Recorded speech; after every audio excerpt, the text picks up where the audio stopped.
కొద్ది రోజులుగా జరుగుతున్నటువంటి పరిస్థితులను చూస్తుంటే మీరు ఇక్కడికి వచ్చిండ్రు, ఇక్కడికి ఉన్నటువంటి విషయాన్ని కనుక ఒక్కసారి పరిశీలిస్తే తను కూడా ఒక ఇన్ఫీరియర్ గా వెళ్ళిపోయేటువంటి స్థితులు కనిపిస్తున్నాయి. ఎందుకంటే ఎవరితోటి మాట్లాడేటువంటి పరిస్థితి లేదు. మా గురువు గారి అనుజ్ఞ రావాలి, అలాగే అమ్మవారి అనుగ్రహం మాకు వస్తే తప్ప నేను ఎవరితో మాట్లాడడం అని చెప్పి భీష్మించుకుని కూర్చున్నటువంటి పరిస్థితి. ఇప్పుడు మీరు ఇక్కడికి వచ్చిన తర్వాత ఇక్కడ ఉన్నటువంటి వాతావరణం ఈ అర్ధరాత్రి సమయంలో ఏమనిపిస్తుంది మీకు ఇట్లా వాతావరణం చూస్తుంటే? నా పేరు రంజిత అండి. నేను ఇక్కడ ఒక ట్రాన్స్ మహిళను, వరంగల్లోనే ఉంటాము. మాకు డిపార్ట్మెంట్ వాళ్ళ తరఫు నుంచి మాకు ఒక కాల్ వచ్చింది. కాల్ వస్తే ఇక్కడ ఇలా వచ్చి అగోరి ఇక్కడే కూర్చొని ఉందని చెప్పగానే మేము వెంటనే పరిగెత్తుకుంటూ, లైలా కానీ నేను కానీ మా పిల్లలు కానీ అందరం ఇక్కడ పరిగెత్తుకుంటూ ఇక్కడికి వచ్చేసాము.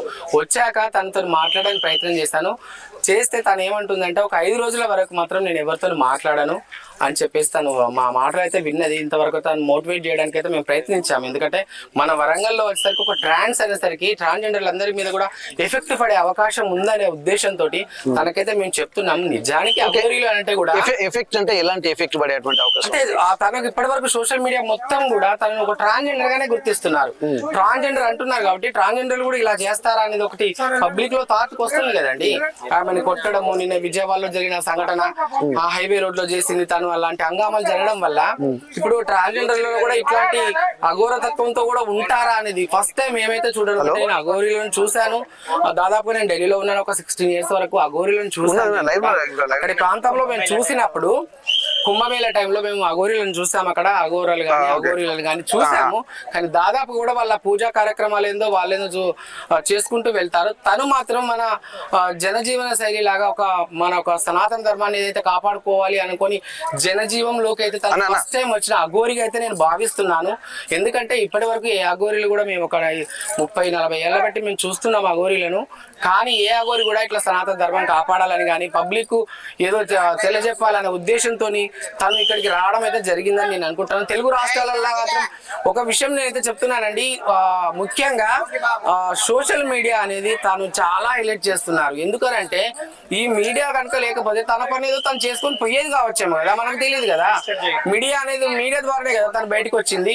కాబట్టి దయచేసి మీడియా వాళ్ళకు కూడా చెప్తున్నాము, ఇలాంటి వాళ్ళ విషయాలు ఏదైనా ఉంటే సామరస్యంగా ఉంచడానికి ప్రయత్నం చేయండి.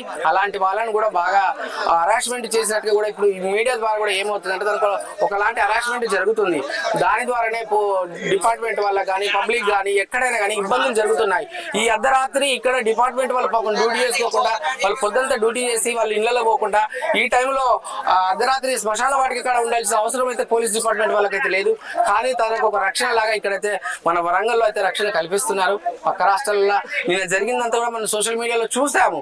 కానీ తనను కూడా అర్థం చేసుకుని ఉండాలని అయితే మేము కోరుకుంటున్నాం. అఘోరి తత్వం గురించి మాకు పూర్తిగా తెలియదు, తను ఎలా ఉండాలి ఏంటి తర్వాత మేమైతే చెప్పే స్థితిలో అయితే మేము లేము. కానీ ప్రస్తుతం జరుగుతున్న ఈ ఇబ్బందులన్నింటినీ చూసుకుంటే తనని తను కాపాడుకోవాల్సిన అవసరం కూడా ఉంది. కాబట్టి కొన్ని ప్రభుత్వాలకు అర్థం కావట్లేదా, సొసైటీకి అర్థం కావట్లేదా, తన ప్రవర్తన చక్కగా లేదా, కానీ దేని వల్ల ఫిజికల్ హరాస్మెంట్ అయితే జరుగుతుంది తనకి. అది చాలా ఇబ్బందికరం, మాకు చూస్తే బాధ కలుగుతుంది. కాబట్టి అదంతా కూడా ఫిజికల్ హరాస్మెంట్ ఆపేసి ప్రశాంతంగా తనతో చర్చించి ఎవరైనా చర్చలు జరిపి ప్రభుత్వం కానీ ఎవరైనా స్వామీజీలతోని కానీ లేదా అఘోరీలతోనే కానీ చర్చలు జరిపించి తను ఏ ఉద్దేశంతో వచ్చిందో ఇక్కడ తెలుసుకొని తను ఎక్కడ ఎలా ఉండాలనుకుంటుందో ఆ కోణంలో తను పెడితే బాగుంటుందేమో. ఈ న్యూస్ సెన్స్, ఈ పబ్లిసిటీ గొడవలు తగ్గుతాయనేది నా కోణంలో నేను చెప్పే.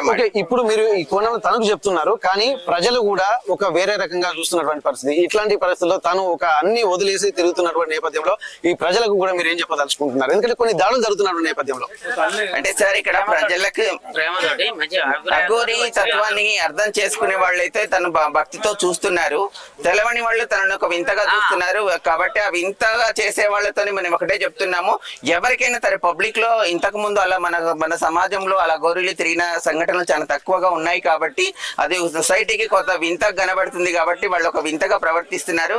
కాబట్టి ఈ ప్రభుత్వమే దీన్ని చొరవ తీసుకొని ప్రభుత్వమే ఈ వ్యక్తిని ఎక్కడ ఉంచాలి, ఎలా ఉంచాలి, ఎక్కడ పెట్టాలని